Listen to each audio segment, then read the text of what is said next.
Bonjour à toutes et à tous, je m'appelle Sam. Aujourd'hui, nous allons parler du temps.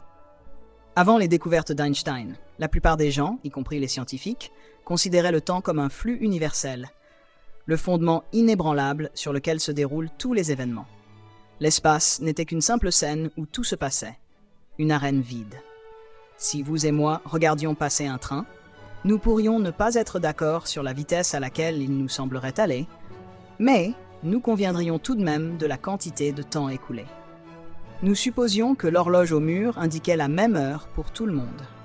Puis vint Einstein, un jeune employé de bureau des brevets à l'esprit insatiable, qui affirma que nos présomptions courantes sur le temps et l'espace étaient tout simplement erronées.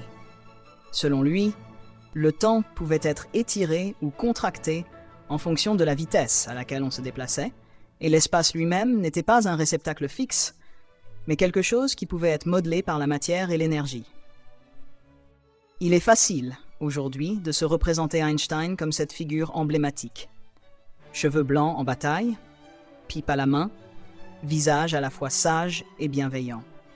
Mais au début des années 1900, il n'était qu'un jeune homme travaillant dans un office des brevets en Suisse, examinant les inventions d'autres personnes.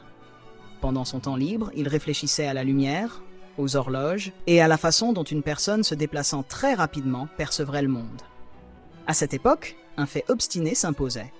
La vitesse de la lumière semblait constante, quel que soit l'observateur et son mouvement. Réfléchissez un instant. Si vous couriez vers un faisceau lumineux à une vitesse inimaginable, vous pourriez penser que la vitesse de la lumière par rapport à vous devrait être plus grande que si vous restiez immobile. Mais les expériences montraient que la vitesse de la lumière ne changeait pas. Elle était toujours la même. Comment cela pouvait-il être possible? Pour résoudre cette énigme, Einstein fit quelque chose d'extraordinaire. Il décida que les lois de la physique, et surtout la vitesse de la lumière, devaient demeurer les mêmes pour tous, quelle que soit leur vitesse. Si tel était le cas, alors quelque chose d'autre devait céder. Et ce quelque chose d'autre s'avéra être notre compréhension ordinaire du temps et de l'espace. Il comprit que le temps ne pouvait pas être une entité absolue, s'écoulant uniformément pour tous les observateurs.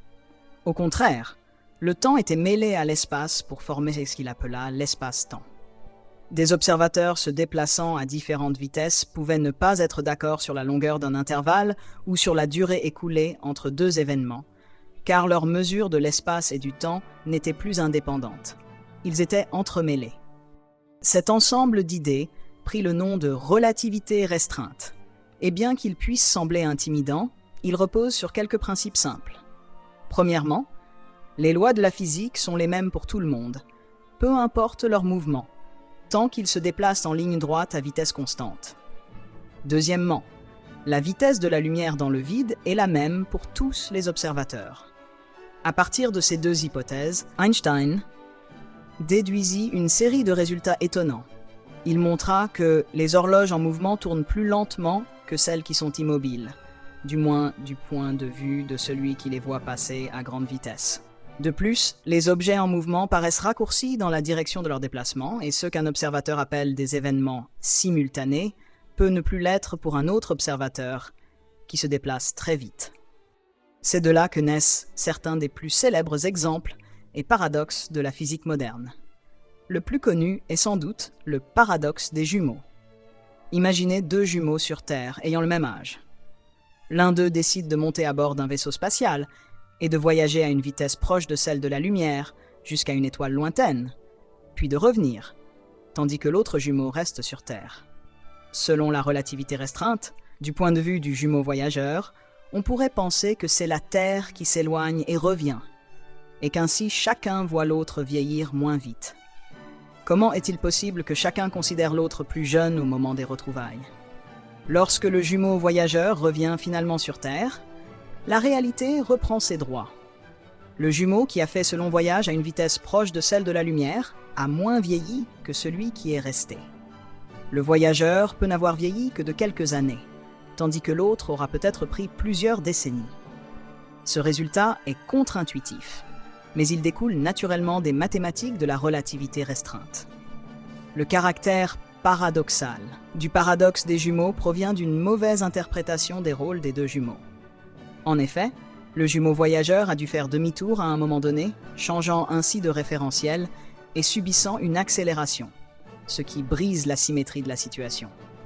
Le jumeau resté sur Terre est resté dans un référentiel inertiel, sans changement brusque de vitesse ou de direction, ce qui rend son expérience du temps plus classique. Pendant ce temps, le jumeau voyageur a vécu un trajet exigeant de passer d'un référentiel à un autre. Cette asymétrie résout le paradoxe, mais la bizarrerie persiste. Cela nous rappelle que nos intuitions sur la manière dont le temps et l'espace devraient se comporter ne s'appliquent plus lorsque nous approchons de la vitesse de la lumière. Einstein ne s'arrêta pas à la relativité restreinte. Il savait que le monde comportait aussi la gravité, et il voulait une théorie décrivant la gravitation avec la même élégance et la même cohérence que sa description du mouvement et du temps. Pendant des siècles, la gravité avait été comprise à la lumière des idées d'Isaac Newton. En essence, la gravité était une force entre les masses. Les pommes tombaient des arbres parce que la Terre les attirait, et les planètes tournaient autour du Soleil parce que ce dernier les tirait grâce à cette force invisible de gravitation. Einstein, cependant, se rendit compte qu'en tenant compte de la façon dont la lumière voyage et de la manière dont fonctionnent les référentiels, la gravité pouvait sembler très différente. Après des années de réflexion intense, de difficultés mathématiques et d'intuitions brillantes, il aboutit à la relativité générale. Dans la relativité générale, la gravité n'est pas du tout une force. Au contraire, la masse et l'énergie indiquent à l'espace-temps comment se courber, et l'espace-temps courbé indique aux objets comment se déplacer. Imaginez l'espace-temps comme un tissu flexible et extensible. Si vous y placez quelque chose de massif, comme la Terre, le tissu se déforme. Si vous faites rouler un objet plus petit à proximité, il suivra cette courbure. Cela donne l'illusion d'une attraction gravitationnelle.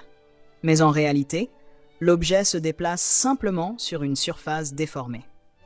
L'une des prédictions les plus étonnantes de cette théorie est que le temps s'écoule également différemment selon l'endroit où l'on se situe dans un champ gravitationnel. Plus vous êtes proche d'un objet massif, plus votre horloge tourne lentement comparée à celle de quelqu'un qui s'en trouve plus éloigné. Prenez deux horloges identiques. Placez-en une au niveau de la mer et l'autre en haut d'un grand immeuble. L'horloge au niveau de la mer, plus profondément ancrée dans le puits gravitationnel de la Terre, avancera légèrement plus lentement que celle placée en haut du bâtiment. Ces différences sont infimes, mais elles ont été mesurées et confirmées. Et voilà un autre casse-tête de l'esprit. Non seulement le mouvement influe sur le temps, mais la gravité également. Si vous essayez d'assimiler tout cela intuitivement, vous aurez peut-être la tête qui tourne. C'est normal. Notre expérience humaine a évolué dans un monde où les vitesses sont bien plus lentes que celles de la lumière et où les effets gravitationnels sont modestes. Nous n'avions donc aucune raison de développer une intuition pour ces extrêmes. Pourtant, les théories d'Einstein ont été maintes et maintes fois testées. En observant la lumière des étoiles passant près du Soleil, en mesurant la différence de rythme des horloges placées dans des satellites et de celles restées à la surface de la Terre, ou encore en détectant les ondes gravitationnelles se propageant dans l'univers. À chaque fois, il s'est avéré qu'Einstein avait raison, dans les limites de nos meilleures mesures. Mais le fait que les théories d'Einstein soient extraordinairement efficaces ne signifie pas qu'elles soient complètes. Cela nous amène à un autre ensemble de paradoxes, ou tout au moins de scénarios déroutants, qui apparaissent lorsque nous cherchons à fusionner la vision du monde d'Einstein avec celle de la mécanique quantique. La mécanique quantique est la théorie qui décrit l'infiniment petit. Électrons, photons, atomes. Elle nous dit que les particules peuvent être dans plusieurs états à la fois, que les résultats sont fondamentalement incertains et que la réalité à petite échelle n'a rien d'une horloge mécanique telle que Newton la concevait. Einstein lui-même s'est notoirement débattu avec la théorie quantique. Il l'acceptait comme une théorie capable de prédire correctement certains résultats, mais il était troublé par ses implications philosophiques. En 1935, avec deux collègues, Boris Podolsky et Nathan Rosen, il proposa ce qu'on appela plus tard le paradoxe EPR. Ils étudièrent deux particules qui avaient interagi de sorte que leurs propriétés se retrouvent liées ou intriquées. Même si les particules s'éloignaient l'une de l'autre, mesurer la propriété de la première, par exemple son spin, permettait instantanément de connaître la propriété de la deuxième. On aurait dit que la seconde particule savait le résultat de la mesure de la première, peu importe la distance qui les séparait. Cela semblait violer l'idée selon laquelle aucune information ne pouvait se déplacer plus vite que la lumière. Un des piliers même de la relativité d'Einstein. Einstein espérait montrer ainsi que la mécanique quantique n'était pas complète, qu'il devait exister des variables cachées transportant l'information qui expliqueraient ces corrélations. Il qualifia ce phénomène d'action fantomatique à distance et le trouvait profondément dérangeant. Au fil des décennies, cependant, les expériences ont démontré qu'il n'existait pas de variables cachées permettant d'expliquer cette étrangeté. L'intrication quantique est bien réelle. Les particules semblent effectivement reliées d'une manière qui défie la logique ordinaire, et les résultats des mesures dépendent véritablement les uns des autres de façon difficile à interpréter. Cela ne nous permet pas pour autant d'envoyer des signaux plus vite que la lumière, et la relativité n'est donc pas brisée. Mais cela montre que la réalité est encore plus étrange qu'Einstein ne l'avait imaginé. Cette tension entre relativité et mécanique quantique demeure l'un des plus grands mystères de la physique contemporaine. Nous disposons de deux grandes théories. La relativité générale, qui décrit l'univers à l'échelle des galaxies et des trous noirs, et la mécanique quantique, qui décrit le monde minuscule des atomes et des particules subatomiques. Ces deux théories fonctionnent remarquablement bien dans leurs domaines respectifs. Mais lorsque nous cherchons à les combiner pour comprendre des conditions extrêmes, comme l'intérieur d'un trou noir ou les tout premiers instants de l'univers, nous tombons sur des contradictions et des impasses. Les physiciens sont en quête d'une théorie unificatrice qui marierait ces deux cadres, souvent appelée « théorie du tout ». Mais jusqu'à présent, personne n'a trouvé de solution faisant l'unanimité. Il ne s'agit pas seulement d'un problème mathématique ou de complexité, c'est aussi un défi philosophique. Les idées d'Einstein nous apprennent que des concepts que nous tenons pour acquis, tels que le temps, l'espace ou la simultanéité, ne sont pas aussi absolus qu'ils le paraissent. La mécanique quantique nous pousse encore plus loin, en suggérant que l'observation et la mesure jouent des rôles essentiels pour déterminer ce que l'on peut dire de la réalité. Quand on prend du recul et que l'on observe l'ensemble, il devient clair que notre univers est peut-être régi par des principes qui dépassent largement notre compréhension intuitive. Cependant, il ne s'agit pas que de confusion et de paradoxes. L'une des grandes beautés de l'œuvre d'Einstein est qu'elle montre combien on peut comprendre en partant de quelques postulats simples et en les suivant jusqu'à leur conclusion logique, même si ces conclusions contredisent notre intuition quotidienne. Le paradoxe des jumeaux, par exemple, est déroutant et contre-intuitif. Mais dès lors qu'on reconnaît que l'un des jumeaux subit une accélération et change de référentiel, la solution devient claire. De même, le paradoxe EPR est stupéfiant, mais il a conduit les physiciens à mieux comprendre l'intrication quantique et à développer des technologies qui exploitent ces effets pour la cryptographie et l'informatique quantique. Les théories d'Einstein ont aussi inspiré de nouvelles façons de penser dans des contextes plus familiers. Prenez par exemple le système GPS de votre smartphone. Pour fournir une position précise, il doit tenir compte à la fois de la relativité restreinte et de la relativité générale. Les satellites en orbite se déplacent assez vite et sont suffisamment éloignés du puits gravitationnel de la Terre pour que les effets de dilatation du temps soient significatifs. Sans les corrections d'Einstein, votre GPS deviendrait rapidement imprécis. Voilà un exemple frappant d'une théorie qui semblait autrefois purement conceptuelle et philosophique, mais qui soutient aujourd'hui discrètement notre technologie de tous les jours. Prenez un instant pour réfléchir à toutes les implications de cela. Depuis l'époque d'Einstein, nous avons réalisé que nous vivons dans un univers âgé de 13,8 milliards d'années, en expansion, peuplé de milliards de galaxies. Dans cette immensité, le temps et l'espace se dilatent et se courbent, et les champs quantiques fluctuent à des échelles infimes. Les trous noirs rôdent dans l'obscurité, région de l'espace-temps si déformée que même la lumière ne peut s'en échapper. Des ondes gravitationnelles traversent le cosmos, produites par la collision d'objets massifs tels que les étoiles à neutrons et les trous noirs. Au cours du dernier siècle, nous avons appris que les lois de la nature sont subtiles, flexibles et parfois en apparence paradoxales.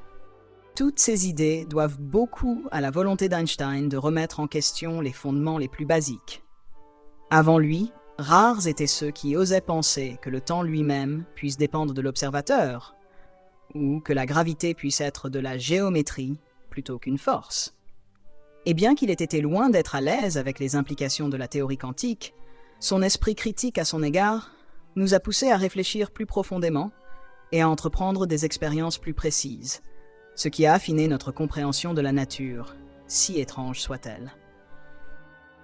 Ainsi, si vous vous sentez un peu déboussolé face à ces paradoxes et ces idées surprenantes, ne vous inquiétez pas. C'est tout à fait normal. Après tout, nous sommes des créatures qui ont évolué sur une planète où les vitesses sont faibles, les distances relativement petites et la gravité modérée. Notre cerveau est câblé pour comprendre des notions comme maintenant, avant et à côté, pas continuum espace-temps, intrication et géométrie courbée. Ce n'est qu'au prix d'une réflexion minutieuse, guidée par des expériences et des observations, que nous entrevoyons la véritable complexité de l'univers. D'une certaine manière, comprendre les idées d'Einstein et les paradoxes qu'elles suscitent est un acte d'humilité. Il nous rappelle que ce que nous percevons n'est pas nécessairement ce qui est. Nos sens et nos intuitions ont évolué pour survivre, pas pour saisir la vérité cosmique. Pourtant, grâce à la curiosité et à l'ingéniosité humaine, nous avons étendu nos esprits bien au-delà de leur point de départ. Nous avons appris à traduire des mathématiques complexes en prédictions, puis à les tester avec des expériences rigoureuses. Nous avons conçu de nouvelles technologies qui reposent sur ces idées étonnantes, et nous avons repoussé les frontières de notre imaginaire. L'histoire ne s'arrête pas là. Il reste encore d'innombrables mystères à percer.